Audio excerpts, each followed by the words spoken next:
ये जो हेलीकॉप्टर यात्रा आपने करवाई, ये क्या स्टंट था? मतलब ये तो पब्लिसिटी पाने के लिए था या वाकई में गरीब लोगों पर दया आई थी आप लोगों के मन में ये बात पहुंच गई कि रघु परमार जी का नाम मार्केट में उछल जाए, उनको टिकट मिल जाए, इसलिए उन्होंने हेलीकॉप्टर यात्रा करवाई नरसिंहगढ़ क्षेत्र, और आप वहाँ से कांग्रेस से टिकट लेना चाहते हैं? तो सर कांग्रेस तो बड़ी कमज़ोर है नरसिंहगढ़ में, तो फिर वहाँ से कैसे आप हाथ आजमाना चाहते हैं? कितने मतों से जीत कर आएंगे? मान लीजिए टिकट भी मिल गया, कितने मतों से जीतेंगे नरसिंहगढ़ से, बताइए। आपको कितना प्रतिशत भरोसा है कि आपको टिकट मिलेगा? जी नमस्कार राजगढ़ वासियों, मेरा नाम कृष्णपाल राठौर है और आप म्हारो राजगढ़ का यूट्यूब चैनल देख रहे हैं। हमारे बीच में जो शख्स बैठे हुए हैं, हमारे साथ जो शख्स बैठे हुए हैं, वो किसी परिचय का मोहताज नहीं है, क्योंकि अभी अभी वायरल हुए थे हेलीकॉप्टर मंगवाकर। इनका एक परिचय ये भी है कि जब कोविड काल में सब लोग घर पर पड़े थे, तब ये गरीबों की सहायता में खड़े थे। और यकीन मानिएगा सर, जितनी सेवा की है उसकी तस्वीर आप स्क्रीन पर देख लीजिए। ये तस्वीरें कम पड़ जाएगी, लेकिन उन गरीबों की दुआएं इनके साथ है। और भी तमाम सारे इनके परिचय है, क्या क्या परिचय दें? रघु परमार जी, एक परिचय आप ही दे दीजिए। नमस्कार कृष्णपाल सिंह जी, सबसे पहले तो आपसे मिलकर बड़ी प्रसन्नता हुई। मैं रसूलिया जागीर का रहने वाला हूँ। मेरा जन्म रसूलिया जागीर में हुआ है। हम लोग जागीरदार परिवार से हैं। फिर मैं born and brought up Indore में हुआ। मैंने स्कूलिंग सेंट पॉल स्कूल से की, कॉलेज क्रिश्चियन कॉलेज से किया। फिर MBA मैंने IMS institute of management studies से किया, जहाँ का मैं 2 साल अध्यक्ष भी रहा। उस समय हमारा IMS हिंदुस्तान में 5वें नंबर पे था। और मेरे साथ के आजकल मैं समझता हूँ कि पूरे वर्ल्ड में बड़ी बड़ी इंटरनेशनल कंपनीज़ के सब CEOs हैं। मतलब ये है कि नेताजी पढ़े लिखे हैं, ये बोल सकते हैं? नहीं, ऐसा नहीं है। मैंने MCOM MBA क्या है, लोगों की धारणा बनी होती है ना कि 5वीं पास लोग जो है नेता बन जाते हैं। तो नरसिंहगढ़ की बागडोर अगर इनके हाथ में जानी है तो पढ़े लिखे हैं भैया रघु परमार जी। नहीं, धन्यवाद।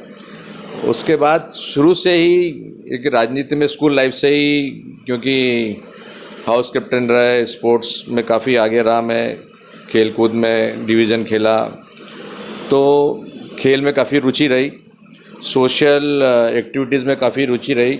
और उसी के कारण राजनीति में भी आ गया। मैं विकास प्राधिकरण का 9 साल उपाध्यक्ष रहा, इंदौर डेवलपमेंट अथॉरिटी का। और मेरा जितना प्रयास रहता है आज भी कि मैं अगर किसी की मदद कर सकता हूं तो मैं तुरंत मदद करता हूं।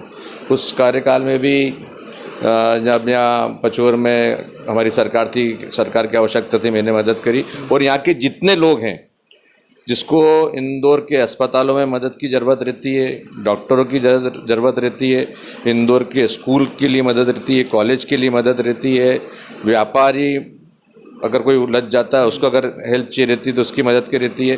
तो ईश्वर का आशीर्वाद है कि इतने बड़े शहर में भी आपके भाई का थोड़ा अच्छा ठीक ठाक मामला है, तो उसके कारण मैं मेरे लोगों का सहयोग करता हूँ यहाँ के। बिल्कुल रघु जी, सबसे मुख्य सवाल आपके लिए ये है कि ये जो हेलीकॉप्टर यात्रा आपने करवाई, ये क्या स्टंट था? मतलब ये तो पब्लिसिटी पाने के लिए था या वाकई में गरीब लोगों पर दया आई थी आपको?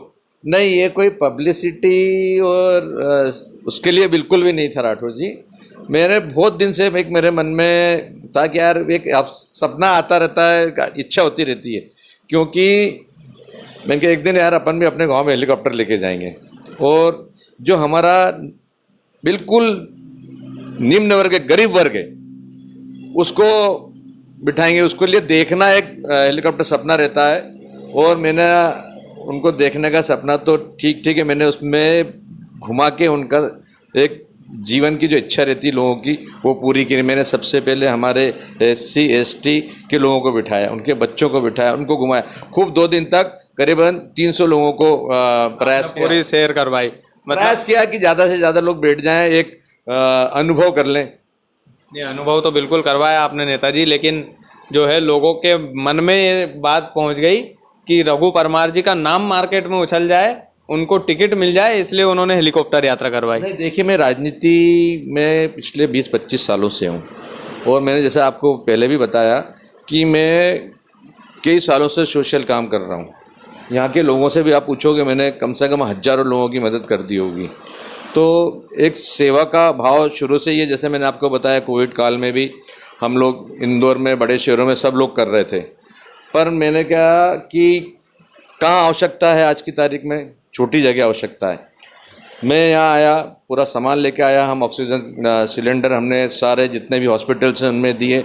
हमने दवाइयों की किट बनाई, करीब 4000 हमने दवाइयों की किट बांटी। उस समय जब लोग घर से निकलने में डर रहे थे, उस समय जो घर वाले, मतलब कोई अगर घर में भी डेथ हो जाती थी उसकी डेड बॉडी को हाथ नहीं लगाता था। ऐसे समय हम लोगों के बीच में गए, हम हॉस्पिटल्स में गए। मैं आपको एक और चीज़ बताना चाहूँगा आज कि उस रेमडेसिविर इंजेक्शन लोगों ने 30-30 हज़ार में बेचा है। मंत्री लोगों के स्टाफ ने भी 30-30 हज़ार में बेचा है, पर आपके भाई ने 1700 रुपये में उपलब्ध कराया और काफ़ी लोगों को मदद करी। अस्पताल में बेड उपलब्ध कराया। रेमडेसिविर इंजेक्शन जितना हमको उपलब्धता मिल जाती, हमको 4-5 इंजेक्शन रोज हमने जो डीएनएस के हमारे संघवी हैं जिनकी एक कंपनी थी, उनसे हमको मिल जाते थे। तो हम लोगों को बांटते थे, मदद करते थे। नहीं सर, ये तो बिल्कुल भाव तो शुरू से ही रहा है। और हमने राशन उपलब्ध कराया, हमने खाने का सामान उपलब्ध कराया, काफ़ी प्रयास किया, ऐसा नहीं है। बिल्कुल आपकी इसमें तारीफ होनी भी चाहिए, क्योंकि कोरोना योद्धा का आपने काम किया है सर। अब राजनीति पर थोड़ा सा आना चाहूँगा, 2-4 सवाल है मेरे। नरसिंहगढ़ क्षेत्र, और आप वहाँ से कांग्रेस से टिकट लेना चाहते हैं, तो सर कांग्रेस तो बड़ी कमज़ोर है नरसिंहगढ़ में, तो फिर वहाँ से कैसे आप हाथ आजमाना चाहते हैं? नहीं, नरसिंहगढ़ में कांग्रेस बिल्कुल कमज़ोर नहीं है। ये मेरा गृह क्षेत्र है। मैं यहाँ पला बड़ा, हम क्योंकि पूरे हमने समर वेकेशन जीवन भर हमने हमारे गांव में निकाला, और हमारे काफ़ी यहाँ रिलेटिव्स हैं, रिश्तेदार हैं, भाई बंद हैं। जब मैंने अभी नरसिंहगढ़ में भ्रमण किया, देखा तो यहाँ के लोग बहुत अच्छे हैं, मिलनसार हैं, मददगार हैं। उनको एक प्यार की आवश्यकता है और हमारा प्रयास है कि हम उन्हें प्यार दें, और निश्चित रूप से मैं समझता हूँ कि वो हमें मदद करेंगे, हमें चुनेंगे। ऐसा नहीं है कि नरसिंहगढ़ विधानसभा भारतीय जनता पार्टी की है, ये तो पूरा क्षेत्र ही किसी ज़माने में भारतीय जनता पार्टी का हुआ करता था। यहाँ से कोई बम्बई से आके चुनाव जीत गया, कोई कहाँ से आके चुनाव जीत गया, पर दिग्विजय सिंह जी ने इस क्षेत्र को तोड़ा। उनका भी स्वभाव ऐसा ही है कि जो आदमी जाता है वो मदद करते हैं। और राजनीतिक आदमी का उद्देश्य भी ये होना चाहिए कि मैं ज़्यादा से ज़्यादा लोगों की मदद करूं। प्रयास करना चाहिए। अब 100 में से 100 तो संभव नहीं है, पर हमारा प्रयास रहना चाहिए कि हम ज़्यादा से ज़्यादा लोगों की मदद करें। और मैं समझता हूं कि नरसिंहगढ़ क्षेत्र की जनता का मुझे अपार प्यार मिल रहा है। आपको अपार प्यार मिल रहा है, महाराज जी को नहीं मिल रहा है क्या, जो अभी वर्तमान में विधायक है? मैं महाराज जी के ऊपर कोई टिप्पणी करना नहीं चाहता हूँ। आपके विरोधी रहेंगे तो टिप्पणी तो करना पड़ेगी ना रघु जी। पर मुझे तो प्यार मिल रहा है, वो तो चुनाव के वक्त बताएगा कि अच्छा टक्कर दे देंगे आप अच्छे से? आराम से, कोई दिक्कत नहीं है, बिल्कुल भी। उनको हरा देंगे। कितने मतों से जीत कर आएंगे? मान लीजिए टिकट भी मिल गया, कितने मतों से जीतेंगे नरसिंहगढ़ से, बताइए। मैं समझता हूँ कि अच्छी लीड रहेगी, काशी अच्छी खासी लीड, कंफर्टेबल। कांग्रेस के तमाम नेताओं को बोल रहे हैं, ये वादा दे रहे हैं अगर टिकट मिलता है तो खरा उतरूंगा। बिल्कुल, मैं अगर टिकट मिलता है तो निश्चित रूप से 100% नरसिंहगढ़ विधानसभा कांग्रेस के पास जाएगी। अच्छा रघु जी, एक और मन में मेरे सवाल था, आपको कितना प्रतिशत भरोसा है कि आपको टिकट मिलेगा? देखिए, राजनीतिक आदमी राजनीति में काम करता है। अब ये तो पार्टी के ऊपर है। अगर उन्हें लगेगा कि मैं उपयुक्त उम्मीदवार हूँ तो मेरे को टिकट मिलेगा। मुझे तो लगता है कि मेरे को टिकट मिलना चाहिए। हर कार्यकर्ता को लगता है। बिल्कुल लगना भी चाहिए, सबको लगना चाहिए। जो भी राजनीतिक क्षेत्र में काम करते हैं उनको सबको लगना चाहिए कि टिकट मिलना चाहिए। पर अगर टिकट नहीं मिला पार्टी छोड़ तो नहीं देंगे रघु जी? नहीं, ऐसा नहीं है। मैंने पहले भी प्रयास किया और मैं हमेशा से 25 से 30 साल से कांग्रेस पार्टी की सेवा कर रहा हूँ, और कई चुनाव मैंने करे हैं, कई चुनाव का संचालन मैंने किया है, और मैं हमेशा पार्टी के प्रति मेरी वफादारी है, इसमें कोई किसी से छुपी हुई नहीं है। चलिए, नरसिंहगढ़ के लोगों तक आपने अपनी बात रखी, और इन्होंने एक और इनका एक अच्छे काम बड़े करते हैं सर आप। इसकी तो तारीफ़ मैं पूरे नरसिंहगढ़ क्षेत्र वासियों के सामने करना चाहता हूँ।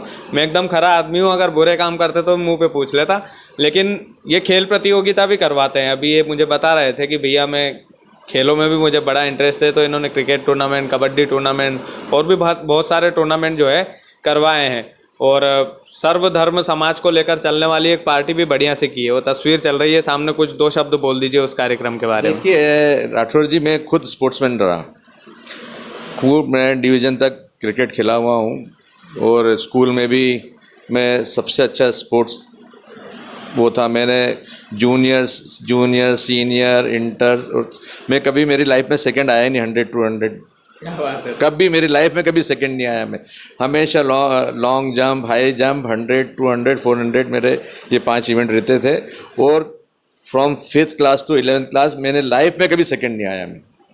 तो मेरा स्टार्टिंग से स्पोर्ट्स में मैं तो बहुत अच्छा था, तो स्पोर्ट्स में मेरी रुचि है। और स्पोर्ट्स एक ऐसी चीज़ है कि जिससे हम सोशली जुड़ सकते हैं, लोगों से जुड़ सकते हैं। तो यहाँ पर मैंने नरसिंहगढ़ प्रीमियर लीग के नाम से एक बहुत बड़ा टूर्नामेंट कराया था, जिसका ओपनिंग हमारे पूर्व मुख्यमंत्री दिग्विजय सिंह जी ने किया था। और उसमें सभी नरसिंहगढ़ तहसील के मैं समझता हूँ कि सारे जितने क्रिकेट खेलते हैं मैक्सिमम लोगों ने पार्टिसिपेट किया। समापन में हमारे पूर्व कैबिनेट मंत्री जयवर्धन सिंह जी पधारे थे, उसका समापन भी बहुत अच्छा था। उसके अलावा हमने पूरी तहसील में अच्छे अच्छे इनाम रखकर खिलाड़ियों को प्रोत्साहन देने के लिए मैचेस कराए। हमने कबड्डी के मैचेस कराए। हमने सर्वधर्म रोज़ा इफ्तारी में आप पता करना कि आज तक इस पूरे बेल्ट में नहीं हुई होगी। गुना तक की बात करूं मैं तो इंदौर से आप निकलोगे तो आज तक ऐसी रोज़ा इफ्तारी में कहीं नहीं होगी, कहीं भी नहीं हुई होगी। फोटो देख लो आप एक बार। इतनी अच्छी रोज़ा इफ्तारी। मेरा प्रयास रहता है कि मैं अच्छा काम करूं और इससे आप आदमी का आकलन कर सकते हैं कि मेरी विजन कैसा है, मेरी कैपेसिटी कैसी है। परफेक्शन मतलब आपको पसंद है, हर चीज़ परफेक्ट होनी। परफेक्शन रहना भी चाहिए आदमी का, उससे आदमी की क्वालिटी दिखती है। क्षेत्र के लिए भी परफेक्शन से काम करेंगे रघु जी? क्यों नहीं करेंगे। जनता अगर हमें चुनेगी, जनता हमें प्यार देगी, तो हमारा अगर वो हमें 10 रुपये देती तो हमको उनको 100 रुपये लौटाना है। इतना हमको उनकी मदद करना है। और जब अभी तो हमारे हाथ में कुछ नहीं है, जब भी हमारा प्रयास रहता है कि हम उनकी मदद करें, उनकी हेल्प करें, जिस रूप में भी अगर मदद कर सकते हैं, प्रयास रहता है कि मदद करें। बिल्कुल रघु जी, बहुत अच्छी बात है, आपने तमाम सारी चीज़ें रखी। नरसिंहगढ़ के लोगों, ये आपके आने वाले विधायक हो सकते हैं और हम उम्मीद करते हैं, भगवान से प्रार्थना भी करते हैं रघु जी आपके लिए कि कभी मौका मिला, कभी भगवान ने चाहा तो बिल्कुल विधायक के रूप में आपका इंटरव्यू करेंगे और उसमें ताबड़तोड़ सवाल पूछे जाएंगे फिर। बिल्कुल। और आपको पूछना भी चाहिए। देखो, सीनियर जनप्रतिनिधि से आप जब तक प्रश्न नहीं करोगे, क्योंकि मीडिया हमारा प्रजातंत्र का चौथा स्तंभ है। हर आदमी और हर पत्रकार में इतना दबंगता नहीं रहती है कि वो जनप्रतिनिधि से सवाल करे। पर जो मैंने आपके बहुत सारे इंटरव्यूज़ देखे हैं, जो आप बेबाकी तरीके से आप प्रश्न पूछते हो, जो चुने हुए प्रतिनिधि रहते हैं उनका भी दायित्व रहता है और आप उनको जगाने का काम करते हो, उन्हें कंट्रोल करने का काम करते हो। तो मैं इसके लिए आपको बधाई देता हूं और आपकी इस कार्य की सराहना भी करता हूं। बहुत बहुत धन्यवाद आदरणीय। तो रही बात पक्की कि कभी विधायक बने तो बिल्कुल करेंगे। हाथ देख लीजिएगा, नरसिंहगढ़ के लोगों विश्वास का हाथ बढ़ाया है। तो वीडियो को ज़्यादा से ज़्यादा शेयर कीजिएगा, अपने जनप्रतिनिधि की बात जनता तक पहुंचाइएगा। रघु परमार जी की बात बुलंद आवाज़ में जनता तक पहुंचाइएगा, जिस तरह से हर नेता की बात पहुंचाते हैं। ये भी जनप्रतिनिधि और मुझे बहुत कम लोग पसंद आते हैं। मेरे पसंदीदा नेताओं में से एक लिस्ट में रघु परमार जी भी आज से जुड़े हैं और मैं आशा करता हूं कि ये जो भरोसा जनता के बीच का है रघु जी, ये हमेशा बरकरार रहेगा। ज़्यादा से ज़्यादा वीडियो को शेयर कीजिएगा। बहुत बहुत शुक्रिया, धन्यवाद।